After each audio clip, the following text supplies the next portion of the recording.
London Book Fair 2021, and it's a pleasure to see you, and it's a sadness not to see you in London.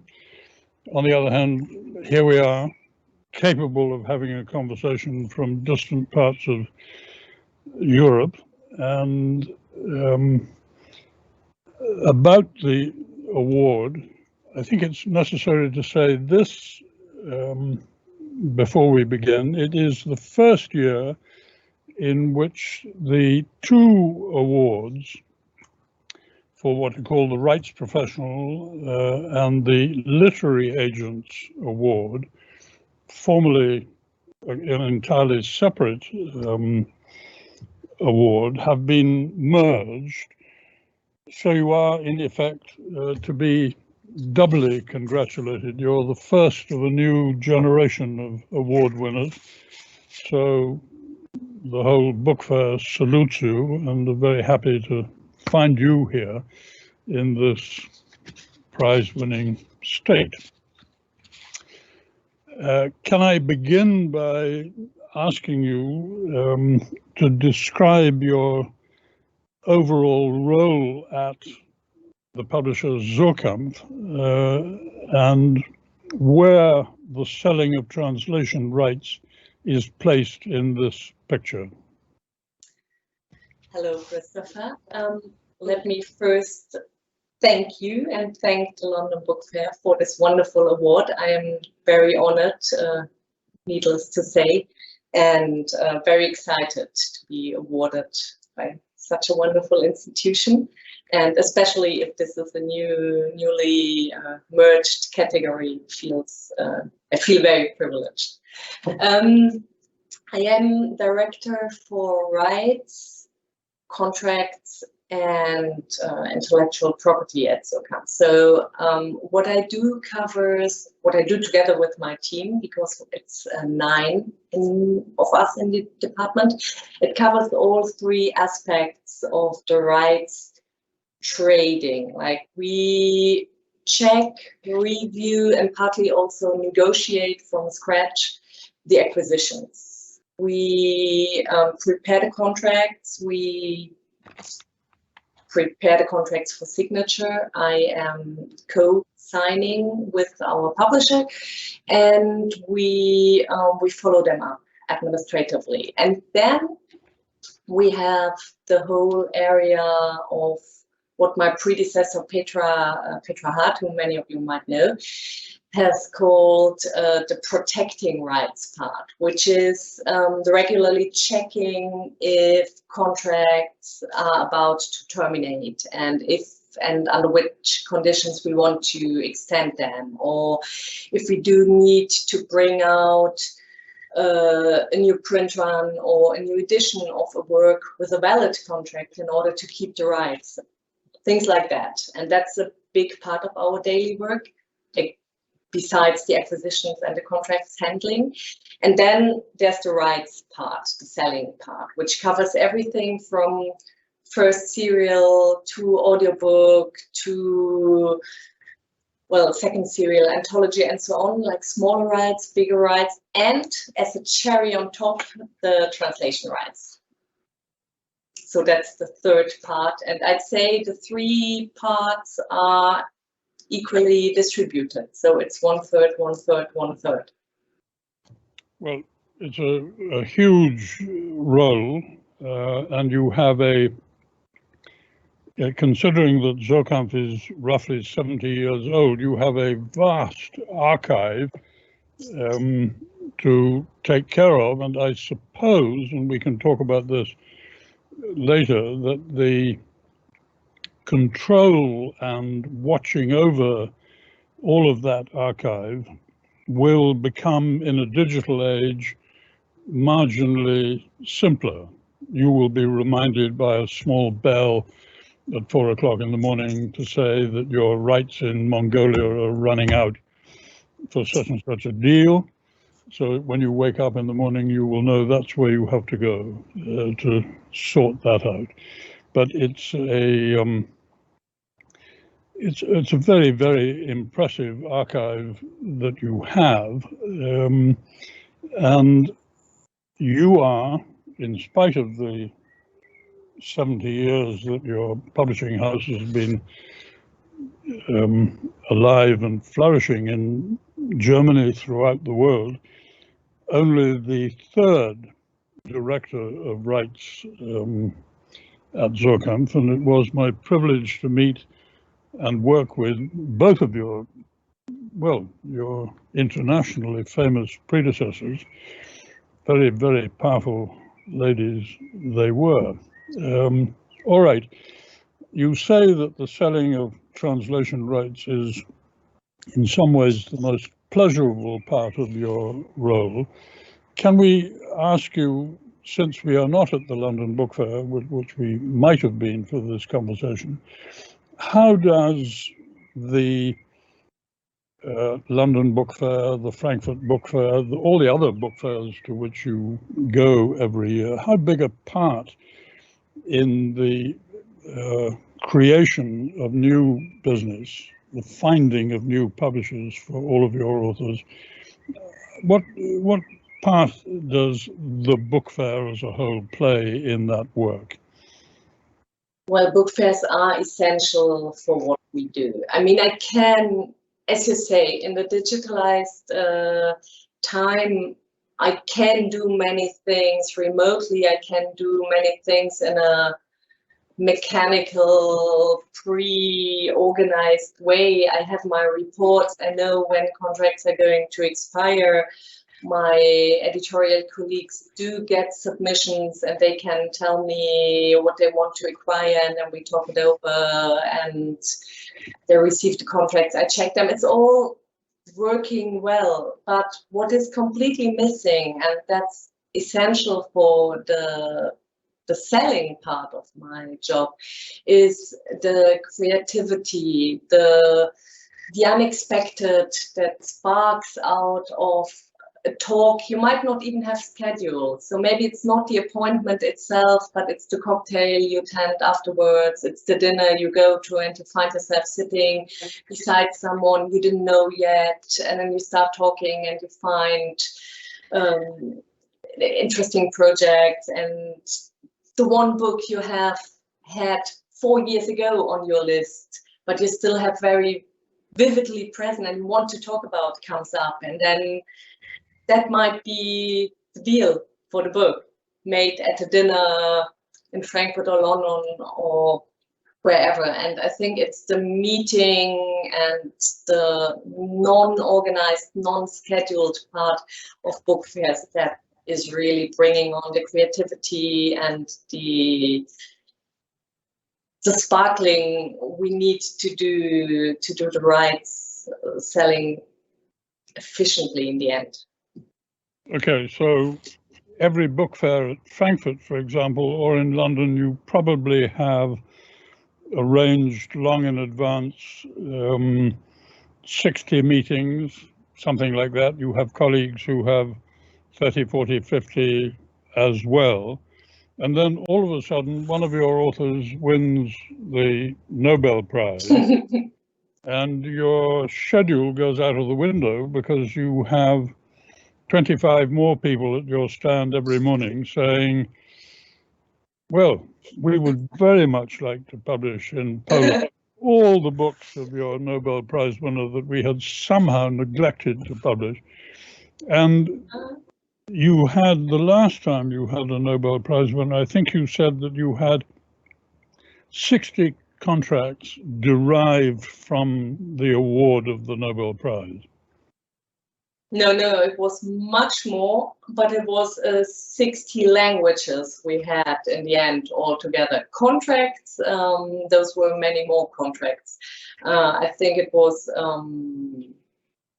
around the book fair and the year afterwards, it must have been at least 200 something contracts. But it was around 60 languages that we gathered. Not only new contracts we didn't have before. Some were prolongations, some were extensions, some were most were completely new. But yeah, that was a very interesting experience, and but it didn't throw up my schedule, because the schedule remained as it was. Everything that involved the Nobel Prize came on top. Well, it was an extra pleasure, I suppose, to have all of that attention for one of your authors. I mean, it's just a superhuman business to add all the extra contracts. There's no question about that. I should say that the jury of the award this year consists of Catherine Eccles, an international literary scout, and Ellie Steele, the publisher of Harville Secker, each of whom were, I mean, it was a unanimous decision, but it was a decision on the basis of the shared admiration, among other things, of the way in which you and your colleagues present your books to the world. It's a very special way that you have. It makes perfectly clear that you have read and understood the book exactly, that you knew everything about the author, whether they would be, let's say, a great help to a publisher in another language, or, equally important, whether they would not be a great help to a publisher in another language. There are such. So we have to recognize that one of the roles which you have in your position is to understand the books on the one hand, but to equally to know very well the way your authors work and write, and you know the whole backlist. It's a huge undertaking that you have, and I suppose it's at least 88% pleasurable. Maybe even more. Maybe. Well, it's I think, yes, if we just consider the rights trading, the translation deals, you do need to know the author, the book, the market. You need to know the publisher you're talking to, and obviously you also want to talk to this publisher not just once, but for many years to come. So it's a common interest to sell the book to him that really might flourish for him in his market, in his language. And if I see problems arising, may they be content related, may they be because it's a particular challenging author, or because there are situations to be considered, like the author's restricted possibility to travel or something like this. I think it's important to mention everything that plays a role in the success the book might have, because my work or my idea of successful rights trading doesn't end with the contract. I mean, the fact that I find someone who's willing to publish a book in translation is the one thing, but then it goes way beyond. So, and I try to be as much, if I say I always mean my team and I, we try to be as much of a help as we can to make the book really a success. Well, it makes an enormous difference, obviously, to the barbarous English or the barbarous Americans that your authors would speak perfectly English, but you deal with so many languages that inevitably you are sending the work of writers into, shall we take Mongolia as an example, or to North Korea, or to South Korea. More likely. Where, more likely, obviously, language, I mean, there won't be a language there as like as not. Are you able to devote enough time to the needs of Indonesia, who I'm sure they look at Europe and they say, there are a handful of houses upon whose lists we have to concentrate. And we know who those might be, and those publishers might be a part of your familiar network from, let's say, Spain, Italy, France, and maybe Russia. But tell me about how you reach new Indonesian, and do you actively search for North African and other African publishers? Okay, so that's a response to be divided in segments. So first, we cheer every language, and that's not just because I'm supposed to say this. It's really as rarely as a language comes up, the more happy we are if and when it comes up. So the Mongolian translation, the Maltese translation. There are so many languages that we don't sell to often, and it's such a joy and such a pride to be contacted by those publishers and to see your book appear in such a language, and then to think that the author is available in this market, that readers can go to fair or a market stand or bookshop and get this book and read the translation from German in one of those languages is amazing. And yes, we dedicate the same amount of time in the single process, but obviously I do not dedicate the same amount of time during the book fair in meeting publishers from the English world, Italy, and let's say Indonesia. Also because the numbers don't fit. So that was the first part. The second part, what we do is we work in the department, we work market focused. So we are divided by territories, responsibilities for territories. So I take care of the English world and of Brazil and Italy and some other territories. My colleagues take care of the Spanish world and Portugal and so on, and someone else takes care of France and Francophonia and Scandinavia and so on. So everybody is trying to know its markets as intensely as possible, as profoundly as possible, and to discover new publishers from those markets is part of it.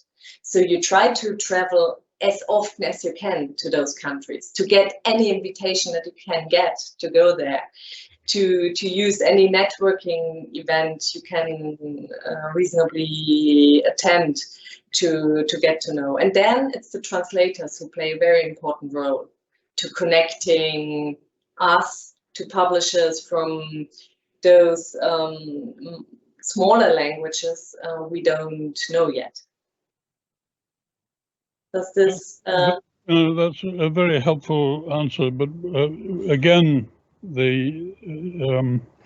your jury said over and over again what is special about what comes from Zukampf is that the books and the authors come to each publisher that makes sense for each publisher, and that speaks of a knowledge and a continuous learning of what makes a book a Gallimard book or an Einaudi book or an Anagramma book. It changes all the time because those houses change. Even Zukampf changes bit by bit. Just one question about the extent to which Zukampf changes. Do the publishers come to you and say, here we have the possibility to take on a writer or a project. Would this be interesting to you as a rights department that we can put that offer into the equation? Yes and no. So it wouldn't happen for the German authors because the decision on a new German author or even on a new work of an existing German author we publish is purely editorial based, because we never acquire German authors without the full range of rights. So they don't need to talk to me to discuss this with me beforehand, because it's a conditio sine qua non. We don't buy German rights to German authors without translation rights, for example. Even if they have a literary agent? Yes, even if they have a literary agent. So that would be a deal breaker for us. On the other hand, if we talk about international authors, and you know that I have a strong list of international authors we represent who are not writing originally in German. For those authors that have been published in their original language and then kept the translation rights, or their original publisher was not able to sell them, or we had a spot on the author very early on, and we started to discuss internally if we can make an offer not just for the German rights but for the international rights, excluding the original language. That's something that we discuss. Yeah, I know of several authors who have brought all of their rights, save their original rights, to the door of Zokamp and said, will you take on everything going east from Berlin, or as it then was? And sometimes the answer was no, and they were extremely unhappy, thinking that Zokamp was an open sesame. Tell me, because our time is a little short, one thing very important: the year which you have just suffered, in which it hasn't been possible to go and take part in seminars all over Europe, all over the world, has it been possible to put this rather more stable time to good effect? Well, yes, I think parts of the digital progress we made, technical digital progress we made, will serve us well in the future too. So we just accelerated some processes that we would have initiated sooner or later anyway, but they were accelerated. And of course, there was time to focus a bit more on what we are going to do in the future. Also, we just launched our new homepage, which is not 100% ready yet. That's why I didn't advertise it a lot with a newsletter or whatever. But we launched our new homepage, which will be, from my point of view, a massively important tool for us in the future to be even more specific when we address publishers. Because what I do not want to do in presenting our list is wasting anybody's time. So I try to be much more pointed, much more direct, and not just sending out broadly whatever we have, but to really try to anticipate what somebody is wanting to see.